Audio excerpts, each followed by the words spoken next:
Bamako ani Abromadou Beladjene Malikona ani Malikoka Tchani Muso Demzene Mabakoro Biye Arabaye Afrique Clétan ani Duru Samba Fla ani Mouano Worodo Kaufoka Walimando Kasangani au kanyamadali Shirifla TV Jakanso fe madama Jemukami so madununi abenyana maya aka kada metene katabla ala musa kaladona kafo niyo ontana goshito ye murbabugu aywa tubo tedi odo ndazi le murbabugu di kosebe commune wa muru amikulu di aywa amikulu toujours ay commune endo naka di bafo commune be bafo kulu bafo commune abada angaketi murbabugu ba fla be fa aywa angaketi bashite amakla fly parti dona ta kulu parti dona ta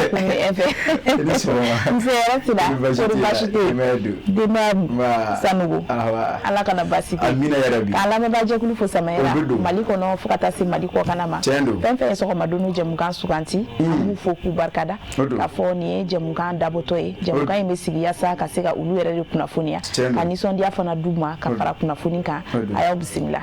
lala kuyati ni yeche oba to ngansense kata ba ngunu utesan soro juruko oto soro ko chokola lala kuyati ni ya mekinyo durumba nyunote ba soro nyuma de bila sigatala jimuga anga akarfa juru sama aiwa samaira ya fa choko mina ni ana gongo nduru to flab soro duguma o anga jemuga nga sega challenge ma ka soro maliko no fu maliko ka anda me ba jekulu ode nouveau soleil mo yi keren ni ala u ka produisara o amitaka anga technicien fanfe adama kulubali nos fokata si Abu Jabatema ni tezara premier monundo ambu mi ka soro ka singana ubebe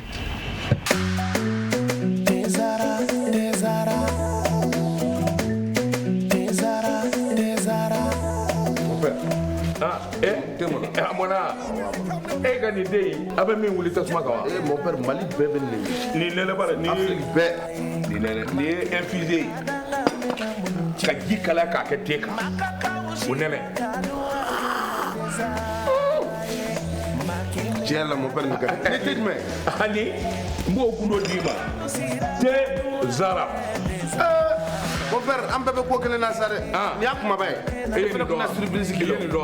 bien mangani sisan wani ye to ko ta te zara te o ka te ni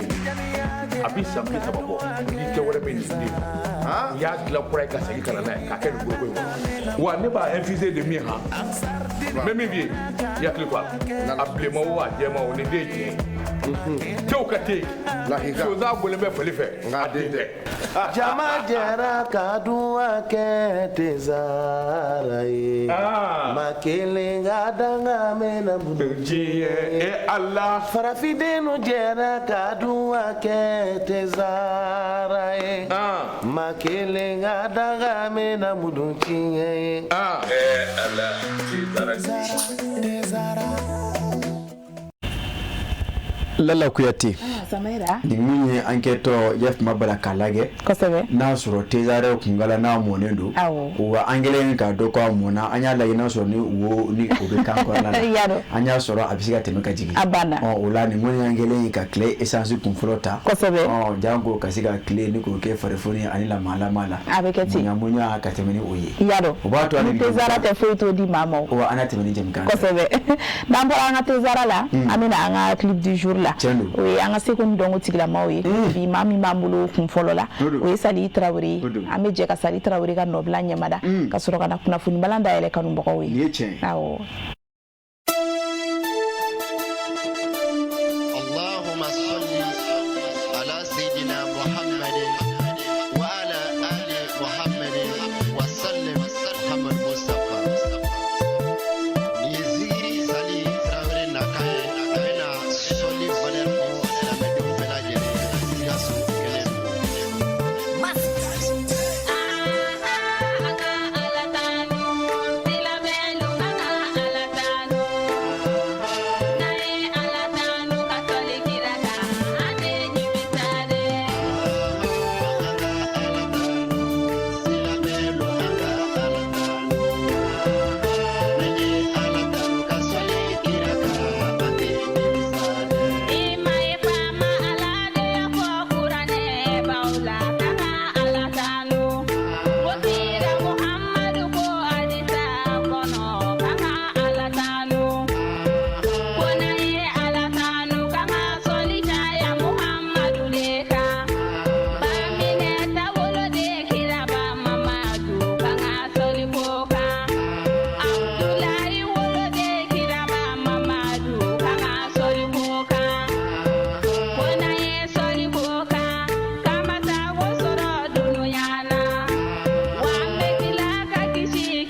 Lala Kuyate Samaira ni ya taka lage kosebe memi ngoni voyi ambe surfekana ambafu kosebe Sali Traoré dongulite awakoro dola akoro de kodo wallahi ka foka gori nyundo kosebe ni ngalla ba ka do kai jango kan ala ka siga na akoro amina ya ba to sababu Lala Kuyate ni ya taka lage mon sigi men wati na ko kulo ko bizda jango mimbe fo Lala Kuyate ukasiga tobota sura ula medele ka fuye ya ni ye kono ni yo shufe tamana be Lala Kuyate ni manga kente ala nyaga kono amaga mefena ni ulada uteshufe tamana bala ambitogodi aiwa nana kuna funi balanda ile marena am isorta ina fola dala kula ali jamana ka fasiri na isorta ami kuma karbilan ku ka samaira kunu tarata bamako faba konna na ya metalike karbilan doni mobnula afo camion citerne o koni keme woro an bidru ko de dona kunu bamako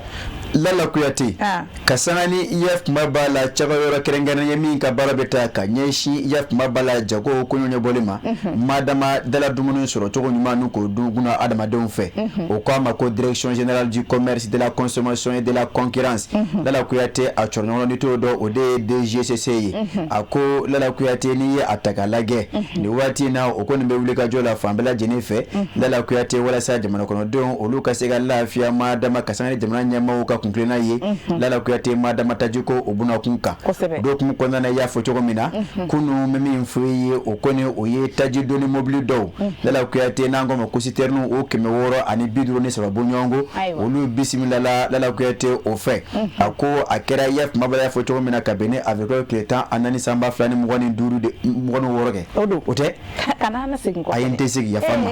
Lala Kuyate akuni ye atagalage ako mobile nu bela jene ko nyuma dona bamako nuko senze Lala Kuyate okalaba kata friend dashi Lala Kuyate mobile jorola ko mako parking akoni ye atagalage ako bare bela jene ko ni akumala ka koloshi ya fe chukuna DGC mawfede ka faraya fuma bala doni chedon ani ba plus la ka Lala Kuyate ulufana kume kulu ko nana akoni ye atagalage ma kenengela nu bela jene onna kunye krende yi mobile munu mbala kana Lala Kuyate jamana nyema ukabara do anakunye miye ode jamana ko ndo koyi jango onyuma kasiga do faso mali kono nuko senze ko larawi Lala Kuyate ne kalaba ko do katana uyi yorola yoro ni ukanga tayi Lala Kuyate akoni ye atagalage kafara obela jeneka mimbe taleke yaf mabala DGC la no watina ulume ka jodet Lala Kuyate okeme ka ngoni sabaradu mimi mfuyi kasana ni yaf mabala sa tamani wala sa mamu ngono ka bara ko ni keme taji afere to ko juwaye Lala Kuyate ka taji ka kumana ya jamana kono doma Lala Kuyate ke yara black wala jamana kono mimi se ye fashe don juga bara wi Lala Kuyate owulume olunona ako uru kumukona ni atagalage ni wati ko na okoni keme ka fambe ke senoyi obara do nyo bela jene kono Lala Kuyate mada so make yoro la ka fo a mabisa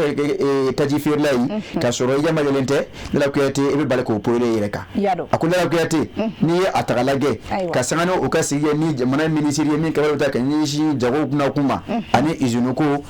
uya yira ka fo fere chama kono zige mesenga Lala Kuyate wala sa mama koni ni enomne na Allah ka ye ka fo taji de bala kamera ebulo mara to jugula wala ma fere to jugula wala ma ka kuma na juma kono ndoma Lala Kuyate eta sani chatike la redaction ale da ya fasiri Lala Kuyate ka boy esor kono ni bi ya maria sana na boy esor kono Lala Kuyate ambeta kai bajarati akoni ye atagala Lala Kuyate ega wulu masiri tabaw mari jamana wulu masiri tabaw anga chefni tabaw Lala Kuyate ko uye mimi mfuyi uye tige fara jugu kulokoro nge tare du Lala Kuyate akoni ye atagalage akoni wati na mari jamana wulu masiri tabaw Lala Kuyate utekulonge donda ako mimi mfuyi akilina kelmembe ulabi ode jamana tangane ane akishiri jamana kono doni oblogo no tangane ko kishiri ako onyebe odone labi ako Lala Kuyate ne mama ni na kibi pete onyekoro afo kibi na okewe ni ko chen obulu ako Lala Kuyate bona banfla ama chure kuna ako eta major général des armées kasanani oka batake do min kala kabene avec le temps nani temene yi otokunya angora wa ako Lala Kuyate uye ayira ka fo jarawla kulu o dagayoro chama kaiba jabate kono Lala Kuyate kai marabulu konana okoni uyu flewolo chinu ko da kolunchi ako Lala Kuyate kasanani albi o kuna fona kilwi ayira ka fo ni ata kalage ako Lala Kuyate bara ngoni abe dogum kuna odeye oka jamana kono doni obulu kono fon tanani ni kishiri o baraw tora o de sen fɛ la kuyate kasana kunnafoni jɛlenw ye an ka kɛlɛbolo min bɛ yen u bɛ tali kɛ opération dugukolo ko la la kuyate ka bɔ secteur 7 kɔnɔ o filɛ ka taa ya kuma b'a la bali nin kɛwale in na o de y'a to o ye tasuma kisɛ suru jugu ninnu kan ka laban k'o caman kɔnɔ bɔnɔ o nin na u ka kɛlɛkɛfɛnw caman ka laban ka tasuma suru olu fana kan la kuyate o kɛra n'i y'a ta ka lajɛ a ko hali bi o hakilina kelen kɔnɔna na an da sera ma yɔrɔ in na o don ka fɔ sandare kaw fɛ yen la kuyate o kɛra kabini kari don tɛmɛnen ye koyi a ko wulumasiri tabaw ka sanga ni o ka sanfɛ susulu fana ye o labanna ka taa jugu min f'u ye u ka daga yɔrɔ dɔ filɛ ŋolonci k'o da kolonci a yera k'a fɔ la kuyate jarabulakulu maa baden olu ye nin tora a la la kuyate ka fara u ka kɛlɛkɛminɛw caman kan moto minnu bɛ u bolo la kuyate an ye dɔw minɛ o la ni ka laban ka tasuma bila dɔw la la kuyate n'i ye a ta ka lajɛ état major général des armées a ye foli ta ka ɲɛsin cɛ dɔw ma ka sanga ni o ka cɛsiri ni wuli ka jɔ ye k'a ɲini hali bi o fɛ dɔ ka fara nin kan jango basigi o bɛ se seginna faso Mali kɔnɔ cogo min na e sɔri an y'a salo ka bɔ o de kɔnɔna la ayiwa Samayira a tɛ tɛmɛ nin kan kodi hali bi an bɛ taa ni kunnafoni an ka taa n'a ye n'an bɔra esɔr la an bɛ indépendant ta n'an y'o ta Samayira an bɛ taa nɛgɛ la an ka taa nɛgɛ la n'an sera yen nɛgɛ la kunu Samayira a yira k'a fɔ ko dusukun kami-kamiba kɛra nɛgɛ la dugu kɔnɔ barika da kan min bɛ tali kɛ sugujɔ mɔbili dɔw la kɛrɛnkɛrɛnnenya la mɔbili 2 olu kɔni de ye ɲɔgɔn forokoto min kɛra sababu ye ka maa 7 bɔnɛ u ni na ka maa caman fana jogin Lala Kuyate a kɛra ntɛnɛn don avril tile 13 wuladayanfanw fɛ Lala Kuyate en début d'après-midi a kɛra o cogo la n'a ka di nɛgɛ 13 waati Lala Kuyate a kɛra sababu ka min f'u ye ka maaw bila kinikini hami dusukasi ani sangaboda la a ko kunnafoni y'a jira k'a fɔ nin kɔni ye i ya kuma b'a la maa donni mobili 2 ye Lala Kuyate an ko minnu ma ko sotaramaw a ko o kun bɔra Kati yan fan fɛ Lala Kuyate a ko maaw kun kɛmɛ ka sotarama 2 ninnu bɛɛ lajɛlen fa dewu Lala Kuyate mobili ninnu kun bɛ kunsi yɔrɔ min ma o de ye nɛgɛla ye bawo n'i ko ntɛnɛn don Lala Kuyate o ye nɛgɛla juya fiyɛ don ye o k'a ma ko foire a ko Lala Kuyate hukumu kɔnɔna na a bɛ n'a fɔ mobili 2 ninnu o kun b'a la ka ɲɔgɔn gɛn Lala Kuyate o kɔni bɛ ka taa fasa Lala Kuyate maa tɛ maa ɲininka o la a ko o tora o de la Lala Kuyate ni ka taa bari camion dɔ la ten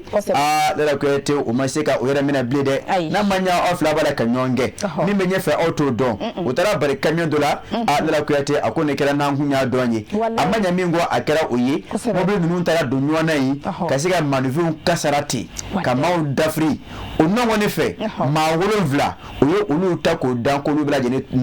lajɛlen fatura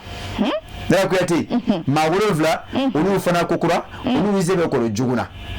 Lala Kuyate a ko n'i ye a ta ka lajɛ a ko maa 7 minnu kɔni ni fatura o yɔrɔ la a ko a caman ye muso ni den danniw ye koyi a ko Lala Kuyate nin kɔni nin kɛra kinikini ye a ko n'i ye a ta ka lajɛ o ye yakuma bala furu ani banabaatɔw o y'o bɛɛ lajɛlen salo k'o kun da Kati kan yasa ka se tɔnɔ ye dɔgɔtɔrɔso la jan ko hali bi minnu bɛ nin na ka se ka taa dɛmɛ ta ka ɲɛsin olu ma o nɔ kɔni fɛ mobili bolila 2 minnu wele bilala olu ma Lala Kuyate a yɛrɛ k'a fɔ a kelen kɔni fana bɛ o sɛbɛn kɔrɔ jogina bawo a ye mɛn k'a fɔ karida o ye mɛn o farikolo la a ko n'i ye a ta ka lajɛ maaw kasalen kɔfɛ Lala Kuyate a ko nin kɛra yakuma b'a la kinikini ye kosɛbɛ bawo nin ye cɛ dɔ ye ale ka den fille denmuso 2 olu tora a la et un petit fils a n'a mɔden awɔ maa 1 a ka maa 3 de tora a la a ko Lala Kuyate a ko ale kɔni bɛ kasi dabila bali la a ko ka fara o kan a ko sugu a ma se ka jɔ cogo la bilen koyi bawo kunnafoni bɔra ka bi a kɛra sababu ka manifɛnw bɛɛ lajɛlen fa o kolo la bawo Lala Kuyate sigilen maaw bɛ ka kuma fɛ nka i tulo tɛ fɛn na bawo Lala Kuyate hakili de bɛ yeli kɛ a ko n'i y'a ta ka lajɛ a kɛra nin cogo la ko nin b'a jira hali bi jamana ɲɛmaaw kan ka fɛɛrɛ kɛ Lala Kuyate ka janto mobili bolila ninnu na maa dama minnu bɛ maaw donni ka laban k'o ta kɛ an ka taa ye Lala Kuyate cogo min na fɛɛrɛ bɛ se ka sɔrɔ o la fasiri filɛ an y'a salo ka bɔ ɲama dɛ indépendant kɔnɔ o don wa Lala Kuyate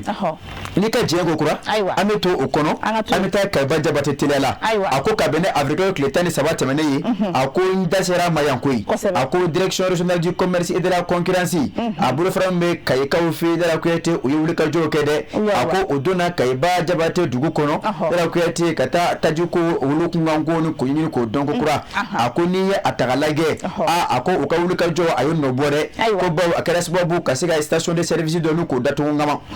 nkɛ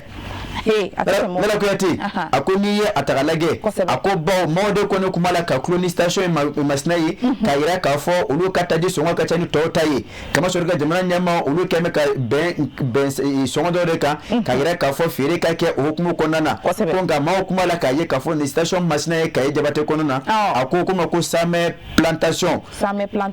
kono ako Lala Kuyate ulu kumala ko ta fere ka teme aligi benga fere ka ako ule kila sababu mi metalike Lala Kuyate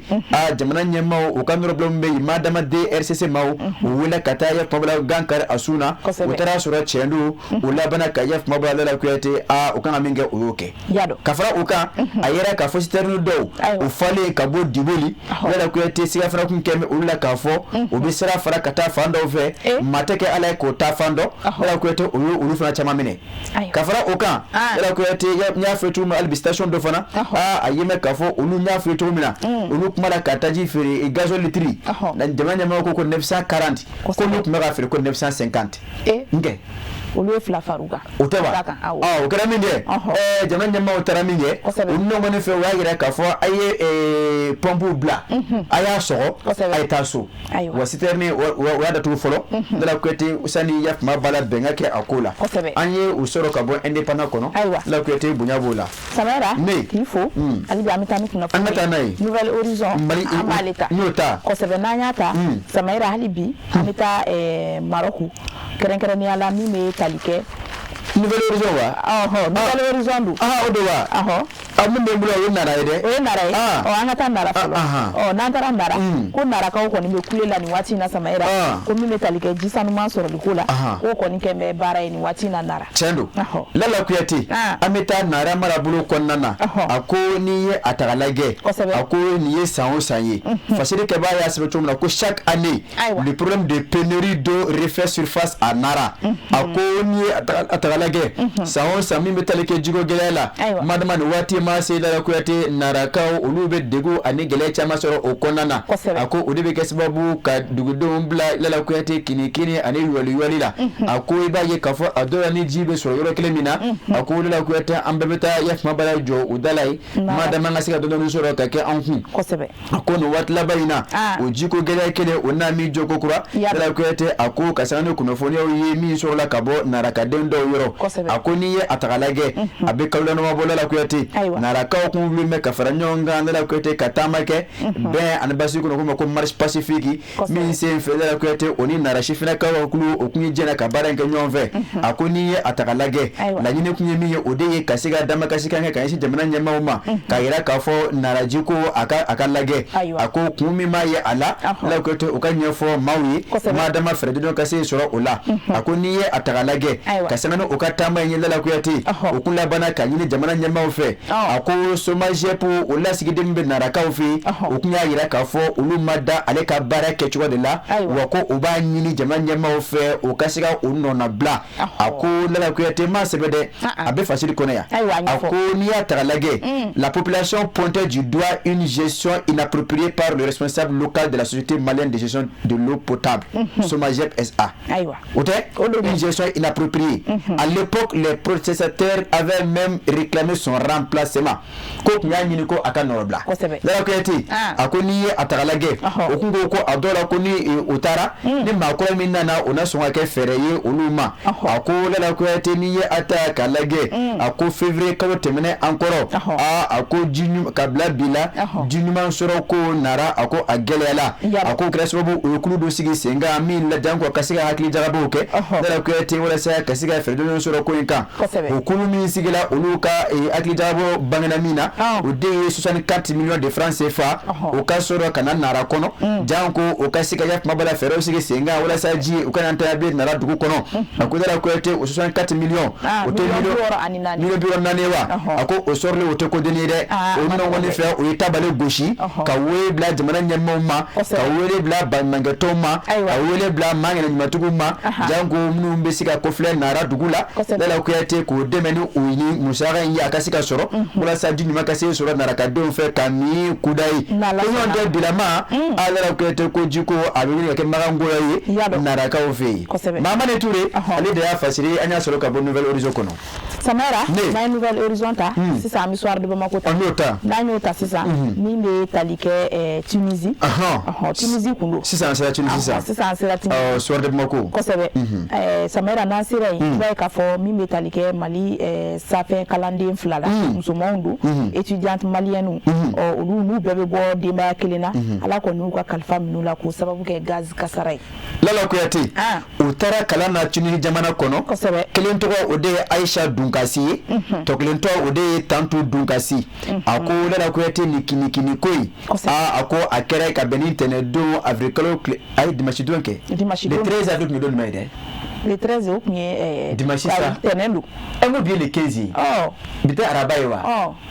karata 14 kana tɛnɛn 13 Samara kana sɔsɔ n dɔn o la dɛ i bɛ nin dɔn Lala Kuyate wa y'a fɔ cogo min na an ka taa fɛ a bɛ n'a fɔ min f'u ye fasiri o de dala ka bɛn ni le 13 ye nka kɛwale a kɛra ka bɛn ni le 12 de a ko Lala Kuyate ni kɛwale jugu in a kɛra ka bɛn ni kalo don avril kalo tile 12 san ba fila ni 26 ye Lala Kuyate Tunisie kaw fɛ a ko kumana min na Lala Kuyate kibaruya kɔni bɔra ka bin a kibaruya y'a jira k'a fɔ min bɛ tali kɛ Mali jamana kɔnɔden 2 la madama sanfɛ kalandenw don Lala Kuyate o taa mɛn kalan na ya kumaba ya Tunisie jamana kɔnɔna na a ko min ye kuma na kunnafoni jugu ye o de ye npogotigini 2 don Lala Kuyate o bɛ fala o bɛ bala n'a ka di ye a fɔ kɔrɔ ani dɔgɔ Samaira ko tɛ gɛlɛya ala bolo ne tiɲɛ dɛ n'o tɛ nin fana ye ko gɛlɛnba ye Lala Kuyate a ko nka a yɛrɛ k'a fɔ kasara ye min kɛra a sababu ye a ko o de ye gazi ye a ko gazi min n'a mɛn a mɛnɛ ka tobili kɛ a la a ko n'i ye a ta k'a lajɛ o de kɛra ninnu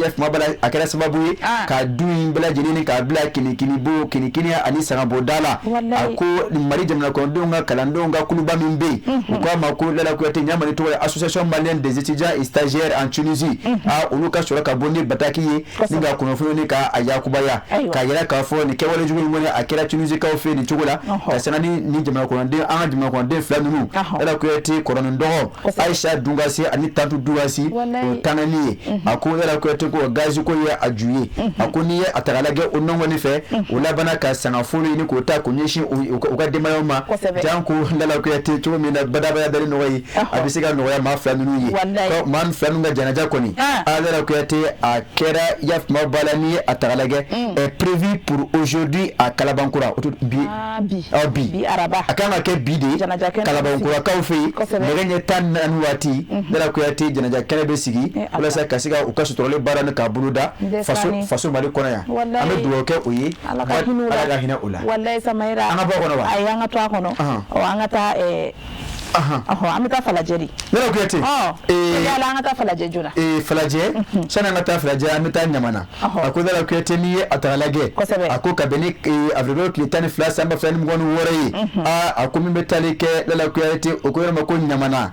ancien poste de Ɲamana a ko Lala Kuyate a wulili a baara daminɛna Samaira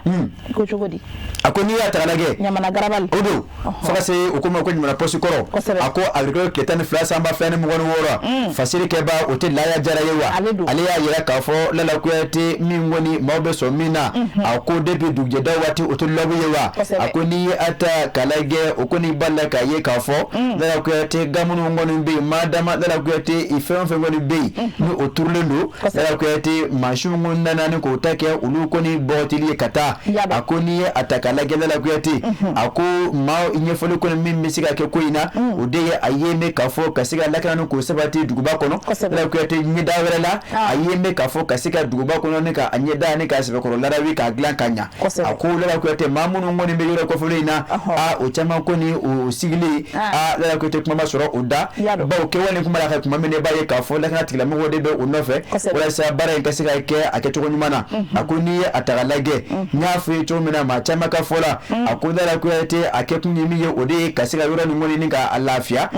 o ko ma ko libérer des voies pour fluidifier la circulation et organiser l'espace urbain dans cette zone stratégique de la capitale ode na manya ka fo kasika asira ni ka aboko sebe dango do kasika bo embouteillage la mime ken yoro ko folina madama la kuyate kasika nye dango de yoro ma akunda la kuyate mado ka fola akoni fa ta la genya fe to mina madama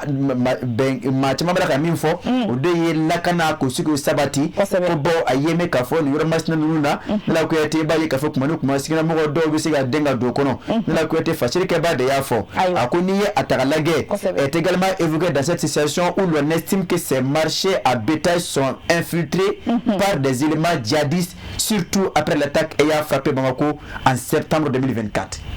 septembre kalo samba fene mo ni nani ayera ka fo mado kuma fega yak mabala java ju kalo takanyishi ana faso fabama akoda ko ete o keni biche akoda ko ete kuma ko ni tarani ka cha yak mabala baga sugu nunu nona ako de kala sababu kasiga lage ka fo baga sugu o ka mabo yak mabala du konana akoni ye atara lage yoro ko mi mo ni tame ka di o ma o de o kata zantigila yi la ko ete o ko ni o be bama ko ni seguche ko nga mamnu ka bara be me yak mabala baga firu manya manawena o ya yera ka fo uruka jantu ko nana ko ba o passé mi be bo ula o yewa kele ako la ko etene ma sebere ako les commerçants pointent un coût de transport quotidien prohibitif environ 5000 francs. Les éleveurs qualifient la zone des Antilles de nid de djihadistes. On a bien regardé que faut fana ko akaja wa ko ba ka fo sigana ma tama fana be so ngaye ni ko fo nuna ko fana so la ka tila mo be ta se olu nona olu tongo kasi aso la kana la ko yete amano facile fle e min salo ka bo sor mo ko no anyi kasana ni o ka biboli awo samera atete meniga albi ambito kuna funi balango no kata les écoles les écoles ameta herema kono na sirai imeta likanga duani cheduna ubi ulika jo sabati kaseka uteka da 82 bul bishegi anifla uteka da ode kanyana minima fena la ko yete ako anga duani chedon olu munu be yaf mabala erma kona bureau kono erma kona mi munu no ma prepare tka kanya bo fasiri ke ba o yemuri keta yi e keta ke anake ne ama uroni prepare katike erma kona mi ndo do kono be siga so afa ngoni fe erma kono do be siga taro na so no okodo lala ko yete ako erma kono ka ofi ako ni ata ka lage ka benin tene do avec le temps ça va samba flani mo wono woroyi ako do ni chedo ka sala ni o ka bara onye donyi o sala katike da bulu bishiri ani flaka bonyonko da ko yete cannabis la mana mina obala kamulu do larawi ka bo yaf mabala mali jamana ani jamana wala danjawla ako fasiri ke ba ayira ka fo nyina minima fei mi ye kuma jugo la ko yete wulu fayor la yo dowa o de yentiga ba dai ako dala ko yete ni ataka lage anyina minima fei ngone ayira wura mina o de ayira ambalaka flade kuna nge ambalaka la drogue a été découverte sur 2 femmes voyageant à bord d'un minibus en provenance d'un pays voisin. Aywa. Nazarakante? Kosebe. Akoza la kuyati. Drogue nyama minima fe ngoni. Ayira ambalaka flade kuna. Muna okono kumbe duguta serafe. La kuyati anga minibus do kono. Ami ngoni humbome andafe jamana do kono. Akoza la kuyati na manya ka fo mobilité doté. Di douane chedo ndebe na flane ka larawi. Ako uyo ka bara yi. Ako kasana okabara keto de yo ofe. La kuyati ba ye ka fo okontara boni famous ne ngai. Ni nyana minima fendu. La kuyati okoni ulabana ka ye ka fo abi musulaka fla ulude ku ulabana ka usalo ka bo la kuyati ka nyingali tane ka nyishi umma. La kuyati me dumna na fobi. Doni chedo mala ka temeno okabara wi. Janko la kuyati ku nguni nyanyami mayo koina. Doni nye uchi. Olma wera ka bara dowa. Doni bla okun. Otato na yoro jumena. Numetake ula ofe. Ona nyingali mbula jeni jabu kelengele. La kuyati umake kuna foni nanye minzura ula anasige nuka wala kata jamana kuna dongi la kuyati fasiru la misalo kabo les échos kono wele muri keta ale de ya fasiri kesane uka biboli samara ne mfogi barkada ajarani sanugo ma atete meninga chendo obato segana fia bodoni amuke asoroka bimba welele bisibila koni de kosebe beni service mando odo mon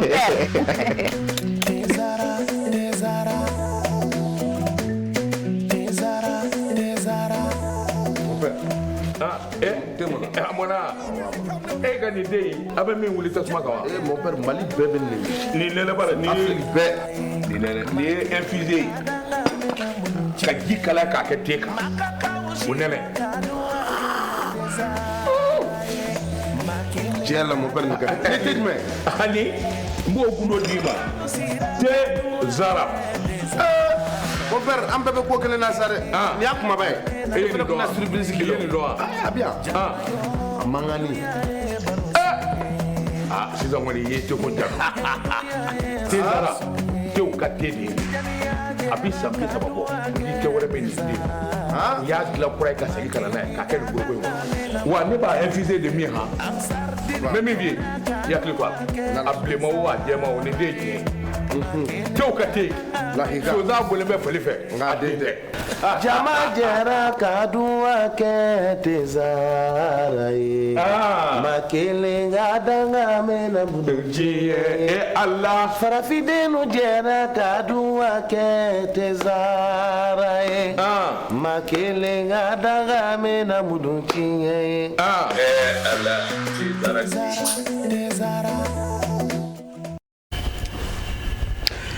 Segesi babi Samaira nin ye tiɲɛ ye kosɛbɛ i sanugo n taara n nana dantɛgɛliba man kan y'o la ayi kuma caman t'o la o de dɛ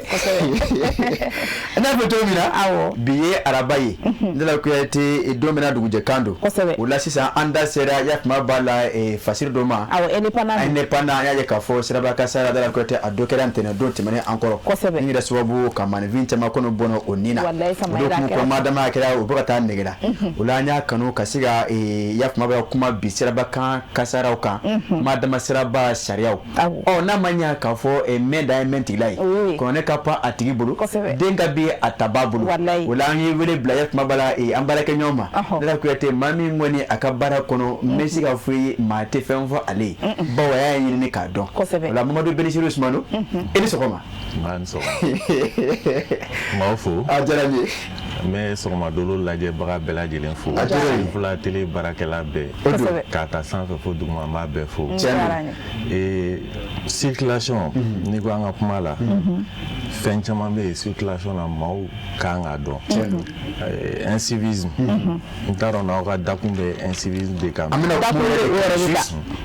kɛrɛkɛnɛ ɲininkali la o tɛ de o don dakun bɛ o de kan mais maaw bɛ waleya minnu kɛ siraba kan ni a tɛ bɛn n'a bɛ fɔ a ma nanzarakan na incivisme yala kɔlɔlɔ minnu bɛ se ka k'a la ka ɲɛsin anw yɛrɛw ma fo ka taa ɲɛsin an tɔɲɔgɔn minnu ma minnu bɛ siraba kan boli la an bɛna an da don olu de la bi ka a walawala o la an bɛ ɲininkali fɛn min kɛra o de ye o incivisme yɛrɛ bɛ se ka kɛ jumɛn ye sisan ale bɛ se ka ɲɛfɔ cogo di mɔgɔw k'o faamu awɔ bamanankan na kɔni n'i ko incivisme o tɛ dɔwɛrɛ ye jamana ye sariya minnu sigi a kɛra domaine fɛn o fɛn ye sariya minnu sigilen don maa minnu bɛ jamana kɔnɔ n'olu t'o sariyaw bato o de bɛ wele incivisme n'a nana circulation kɔnɔna la i b'a ye k'a fɔ code de la route yɛrɛ dabɔra walasa ka se ka bolimafɛn bolila a ka lakana de sabati ani maa wɛrɛ minnu bɛ circulation na bon maa minnu bɛ ban o batoni ma olu o bɛ jate incivisme fɛ n'i ye sira ta sira dabɔra de walasa adamadenw ka se k'u ka taa ni ka segin kɛ lafiya kɔnɔna la a man ka kɛ kasarakɛyɔrɔ e yɛrɛ filɛ bɔra k'a fɔ sisan accident dɔw kɛra an bɛ dugawu kɛ ala ka hinɛ banbagatɔw an ka jamana in kɔnɔ n'i y'a ta k'a lajɛ incivisme a bɛ niveau dɔ la a bɔra incivisme yɛrɛ minan kɔnɔ a tɛmɛn'o bɛɛ kan ka d'a kan i bɛ taabolo dɔ ye an ka bolimafɛnbolilaw la a ka bɔ hakili ma n'i ye bolimafɛnbolila ninnu ta i bɛ taa sigi fo sigiyɔrɔma 3 a dɔw bɛ yen olu bɛ don circulation na u tɛ foyi dɔn an kɔni sera ka bolimafɛn boli an bɛ yɛlɛn circulation kan dɔw bɛ yen olu bɛ dɔ dɔn nka olu bɛ ban a batoli ma dɔw fana bɛ yen olu b'a dɔn wagati dɔ la u b'a bato n'a b'u arranger wagati dɔ la u t'a bato n'i ye nin bɛɛ ta nin bɛɛ bɛ bila incivisme minan de kɔnɔ an ka jamana kɔnɔna la i bɛ taabolo dɔ ye an ka bolimafɛnbolila dɔw bolo a ka bɔ hakili ma tuma dɔ la i yɛrɛ b'i sigi i b'a dɔw lajɛ i dabali bɛ ban quoi i bɛ dɔw de i bɛ n'i jɔ dɔrɔn u bɛ tɛmɛ fe la c'est-à-dire fe bɛ rouge la i b'a ye u bɛ tɛmɛ a la o kɔni ye Ngoni c'est un ballon de terre parce que il est rouge la wagati no ba soro mo wore fana kan ga teme ni mo tigi sera nyoma dro ya accident a do fana be olu bolo olu be circulation charia don kasoro tiɲɛ la n'i y'a lajɛ u ti foyi dɔn o dɔ ye jumɛn i bɛ taa ye k'a fɔ e bɛ mobili kɔnɔ mototigi de bɛna nun da e la c'est à dire que foyi tɛ a n'e cɛ o man ka kɛ o man ka kɛ o sariya dɔw de bɛ yen nɔ a fɔ min ma la distance de sécurité ale b'a nun da e la e bɛ sinamatigi dɔ ye i bɛ jɔ ka d'a kan siraba sariya ko ni sinamatigi sen kelen bɛ sira kan kelen bɛ trottoir kan a bɛ fɛ ka tɛmɛ dɔrɔn k'e k'i jɔ ka sira d'a ma e b'o ye yɔrɔ jan fɛ anticipation o jɔyɔrɔba de bɛ circulation na k'a fɛn ye ka kɔn a ma maa ka baara y'o ye a ka ca ala fɛ i ka accident ko bɛ nɔgɔya donc anticipation na e b'a ye k'a fɔ sinamatigi dɔ bɛ sira kan a bɛna sira tigɛ e b'i ka labɛnw kɛ k'i jɔ i bɛ taa sɔrɔ mototigi min kolelen don la n'a sera ka fɛɛrɛ minɛ a ma s'i ma o ye ala tanu ye n'a ser'i ma a mana k'a fɛn o fɛn ye i b'o de ye u bɛ tila ka bolofiliw ni nɛni k'e la i b'a fɔ a bɛ tila k'a yɛrɛ la k'e tɛ foyi dɔn ka d'a kan e jɔra i bɛna sira di dɔ ma ale bɛna se ma o kama ale b'a fɔ e tɛ foyi dɔn alors que ale de t'a dɔn munna parce que sariya dɔ bɛ circulation na o kɛlen don k'a jira ko n'i bɛ boli la mɔgɔ kɔfɛ i bɛ furancɛ dɔ to i n'a cɛ a fɔ min ma la distance de sécurité o distance de sécurité in de b'a to e mana jɔ togo ale tɛna se ma donc e jɔyɔrɔ la donc e kɛra mobili kɔnɔ walima e kɛra moto la o distance ye diyagoya de bɛɛ kan o distance bɛ se ka taa mètre joli ɲɔgɔn na o bɛ jate vitesse i bɛ boli la vitesse mun na a ka gɛlɛn parce que vitesse ka ca dɔw bɛ 50 km i t'a lajɛ n'i bɛ boli la kilométrage min na par exemple n'i bɛ 50 km la i b'o diviser par 10 n'i y'o diviser par 10 i b'a ta i bɛ se ka o ta i bɛ kilométrage min na donc calcul dɔɔni b'a la mais a nɔgɔya cogo ye mun ye a fɔ dɔw ma la ligne discontinue o bɛ kɛ gitron kɛrɛfɛ o bɛ chaussée ani gitron dafara yira donc i bɛ se ka o hakɛya dɔ kɛ k'o jate minɛ i ni ɲɛfɛ mobili cɛ a kɛra cogo cogo i kan ka wagati furancɛ dɔ kɔni to i ni ɲɛfɛ mobili cɛ mun b'a to ale mana jɔ cogo cogo e tɛ s'a ma bon e m'o to yen a tigi jɔra a bɛ fɛ ka sira di dɔ ma e nana faraw kun e nana gɛrɛ o la e bɛ tila k'o tigi nɛni k'o ti foyi dɔn alors que e de t'i ka siraba sariyaw dɔn ka d'a kan furancɛ mun fɔra ni e y'o bato e tɛna s'a ma donc nin taabolo suguya caman de bɛ an ka circulation na mun ni a bɛ circulation yɛrɛ gɛlɛya tiɲɛ don an ka jamana sirako ka gɛlɛn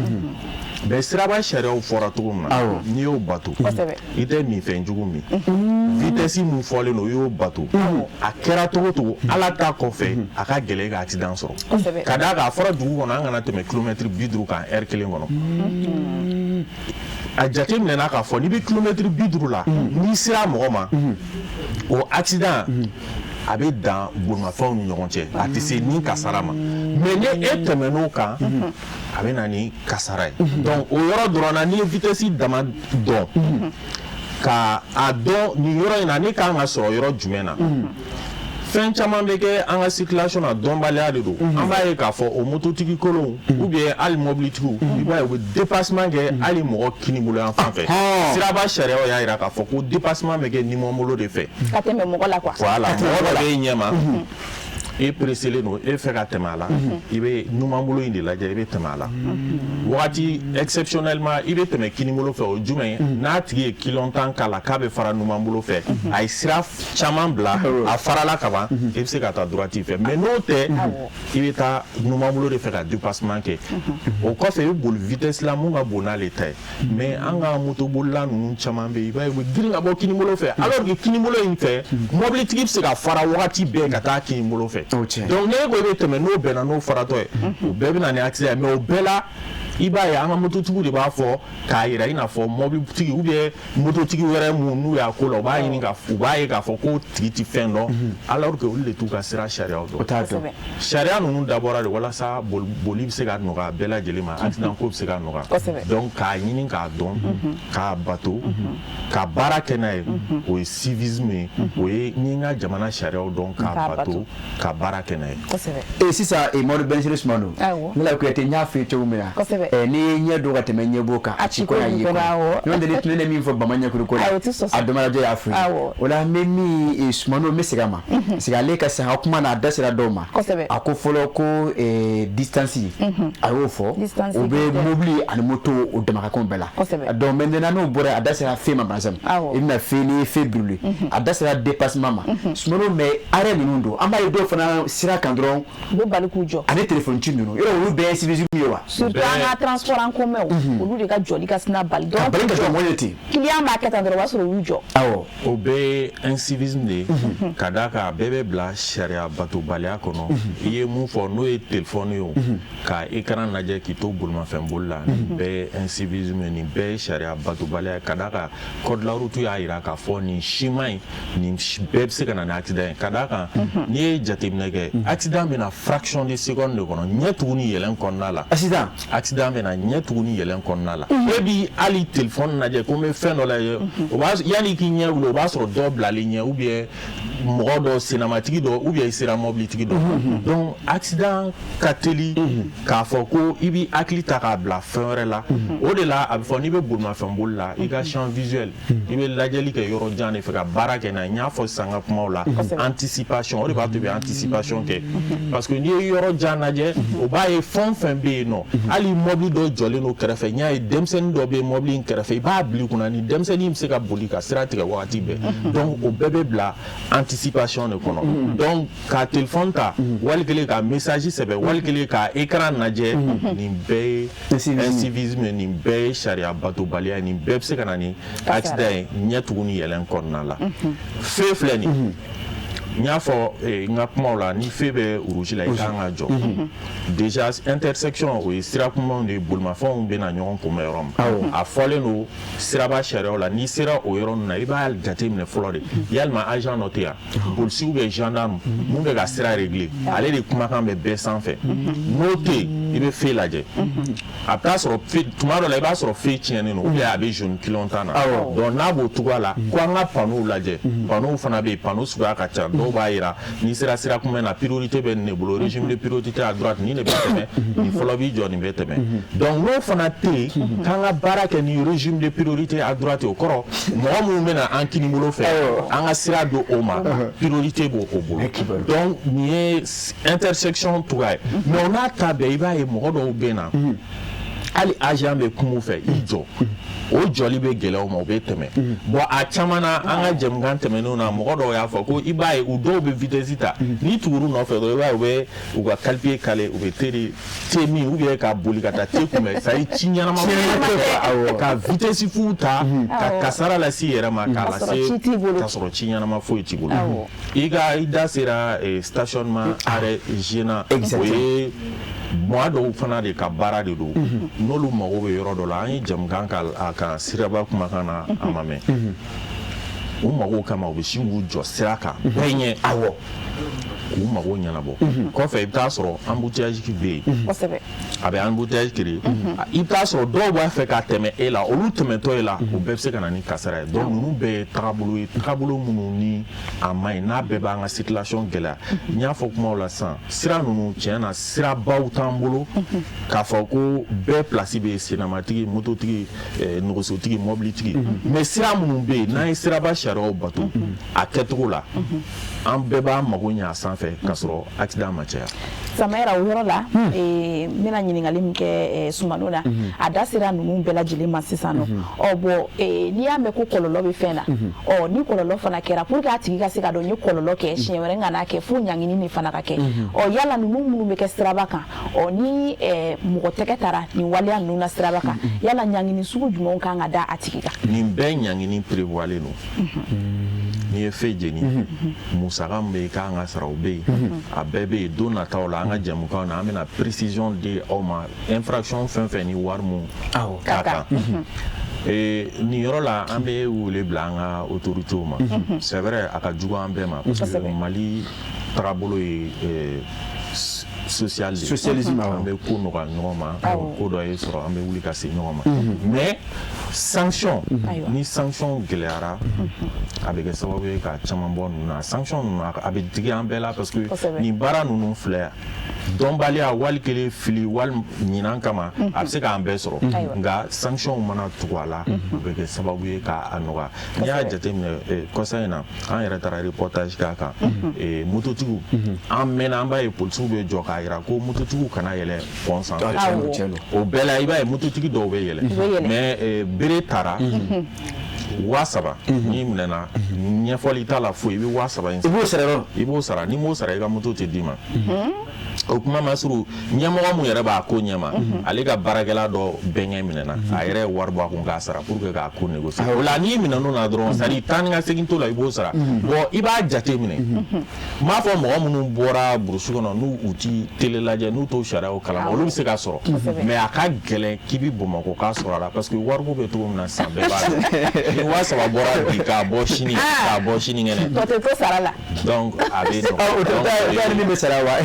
ni ta ye tɛmɛnen bolo don ni ta ye sukunata ye don ayiwa donc i ye mun fɔ ɲangili gɛlɛya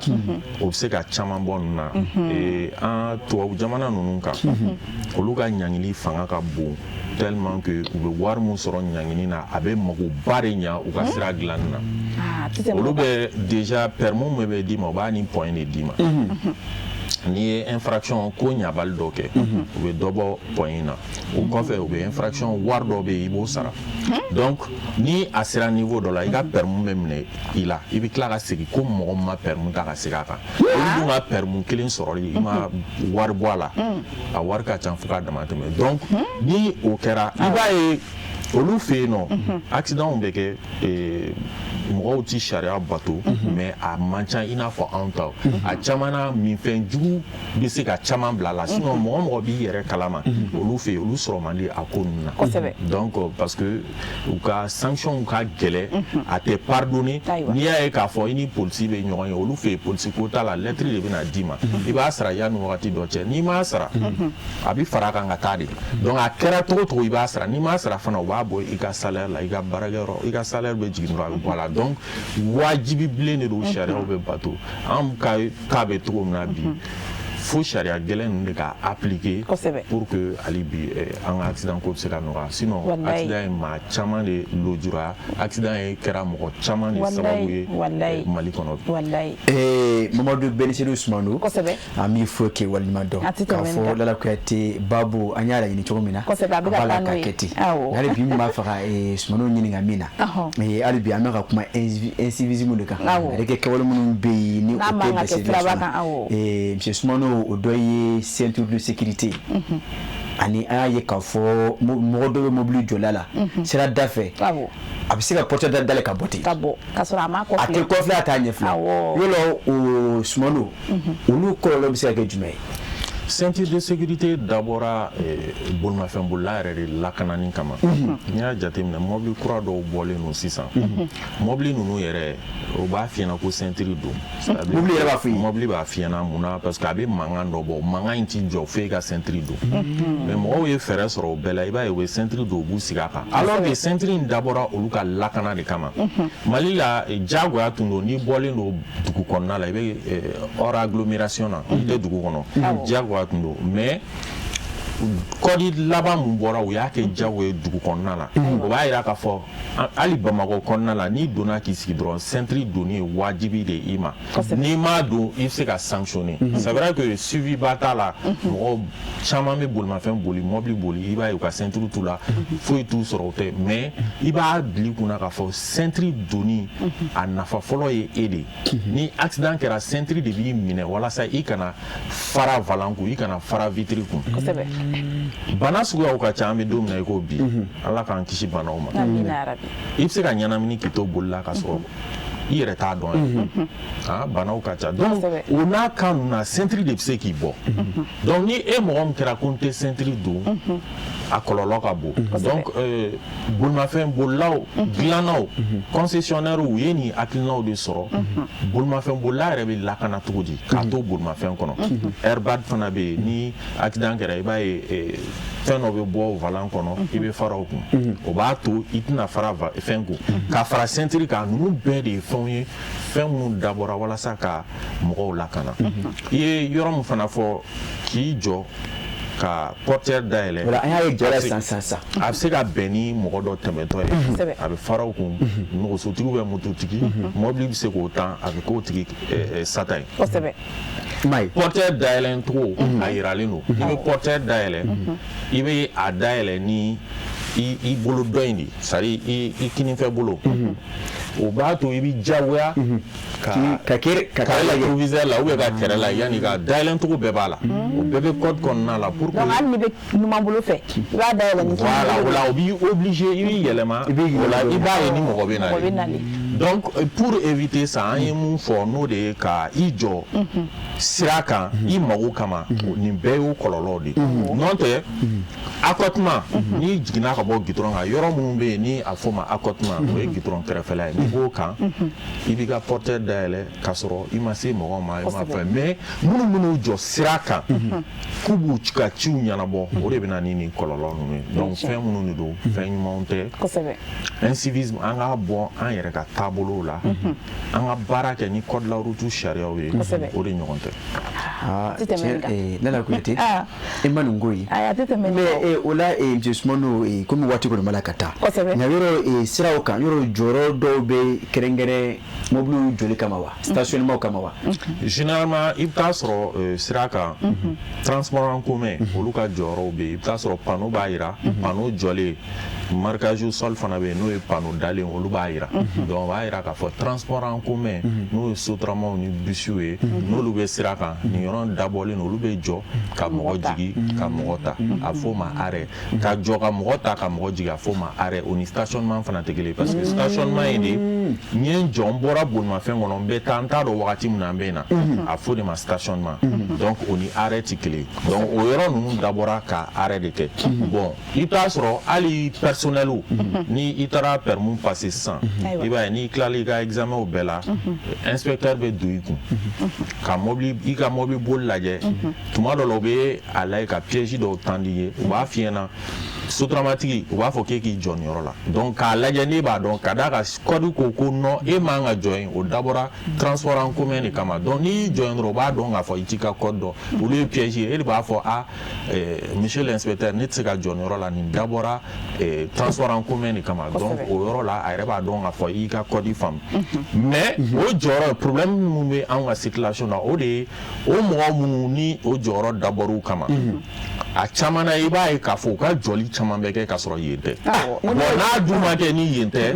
a bɛ se ka bali bolimafɛn bolila wɛrɛw la ka d'a kan ni e b'u kɔfɛ e b'a ye k'a fɔ nin y'u ka jɔyɔrɔ u bɛna jɔ mais mɔgɔ dɔw y'u lajɔ u bɛ fɛn dɔ kama u bɛ bali k'u jɔ o bali ka jɔ o fana bɛ na ni kɔlɔlɔ caman de ye an ka circulation na mun kan ka ɲini u fɛ u k'a dabila walasa hali bi an mago bɛ fluidité mun na n'o ye bɛɛ ka taa ni ka segin ye lafiya la accident ko ka nɔgɔya o bɛ se ka sɔrɔ. Ne ka kuma yɔrɔ dɔ yɔrɔ ye o parce que i b'a ye k'a fɔ ni transport en commun caman bɛ yen awɔ client kɔni k'a ta bɔ ayi a n'o ka frein hali n'a sɔrɔ o ye pɔn camancɛ de ye u bɛ jɔ yen transport en commun olu ka cas ye cas wɛrɛ ye parce que n'i y'a jateminɛ olu de ta ye circulation ye an bɛ don min na i ko bi ka d'a kan u bɛ fɛn sugu bɛɛ kɛ circulation na a bɛɛ bɛ bɛn polisiw yɛrɛ jɔlen ɲɛna u bɛ ko sugu bɛɛ kɛ a bɛɛ bɛ bɛn u bɛ manœuvre sugu bɛɛ kɛ hali u bɛ demi tour kɛ sira cɛ a bɛɛ c'est à dire olu b'a sugu bɛɛ de kɛ mais tiɲɛ don code de la route ye a jira k'a fɔ ko ka sira nɔgɔw ma ka d'a kan mɔgɔ talaw de don mais olu fana ta dama tɛmɛnen don an bɛ don min na i n'a fɔ bi Bamakɔ. Kosɛbɛ. O la o yɔrɔnin ye Sumano komi i yɛrɛ da sera a ma agent minnu bɛ kɛ circulation na yɔrɔ olu fana jɔyɔrɔ bɛ se ka kɛ jumɛn ye ka se ka incivisme dɔgɔya. Bon agent ninnu ka baaraw u jɔyɔrɔba de b'a la n'u ye incivisme ye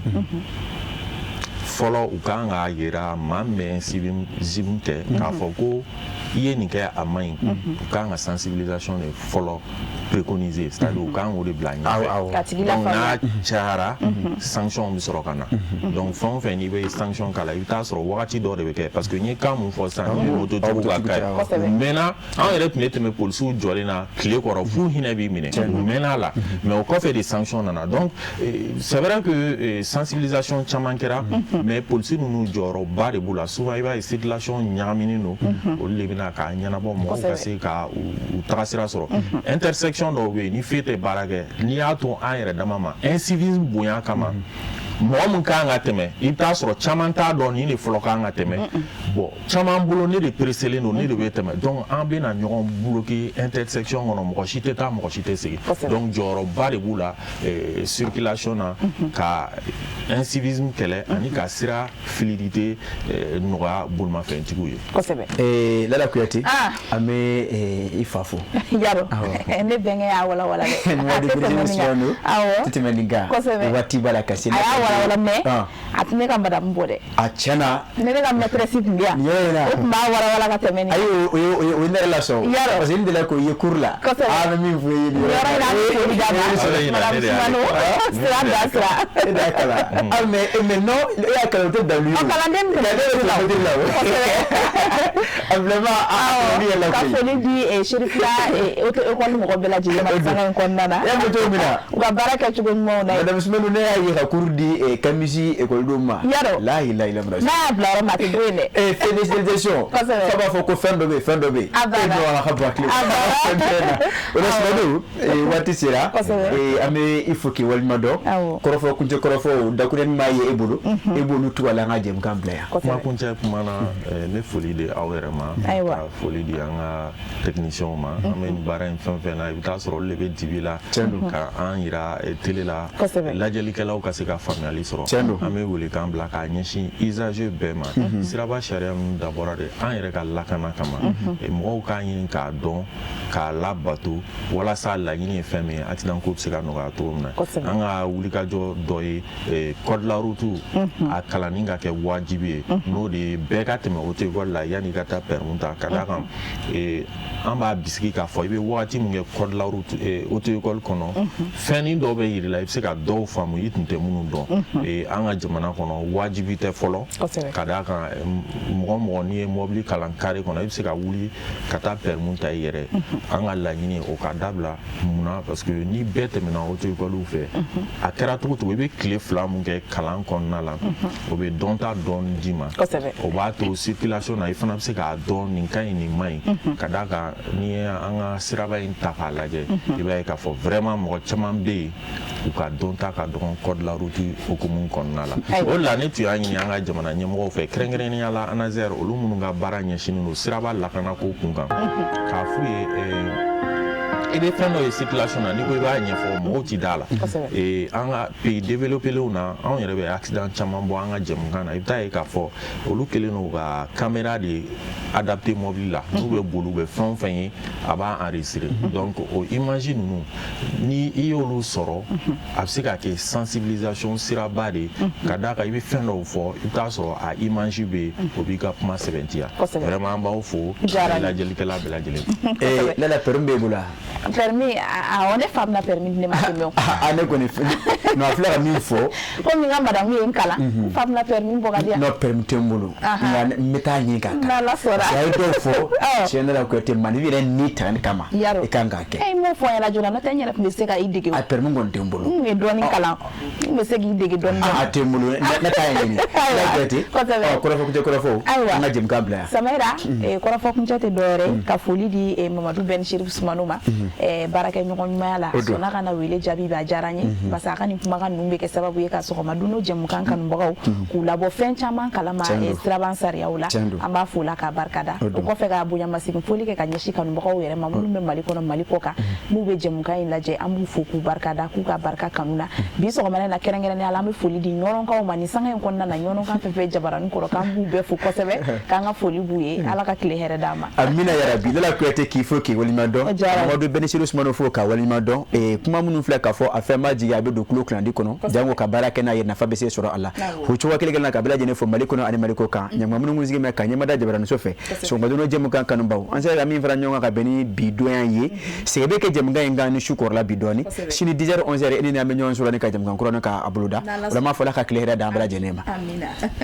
ne Desara de ka kɛnɛya ani lafiya sabati bɛɛ lajɛlen farikolo la a ka di kojugu ni ne bi yan gɛrɛn baro bɛ ɲaga wa bɛɛ lajɛlen ɲɛda bɛ walawala n'u ye ne min kaban dɔrɔn bɛɛ lajɛlen bɛ nisɔndiya ne ko jɔn ye star yɛrɛ n'u ye wa mɔgɔkɔrɔbaw kɛrɛfɛ tɛ k'aw to ne mini na a b'aw kolo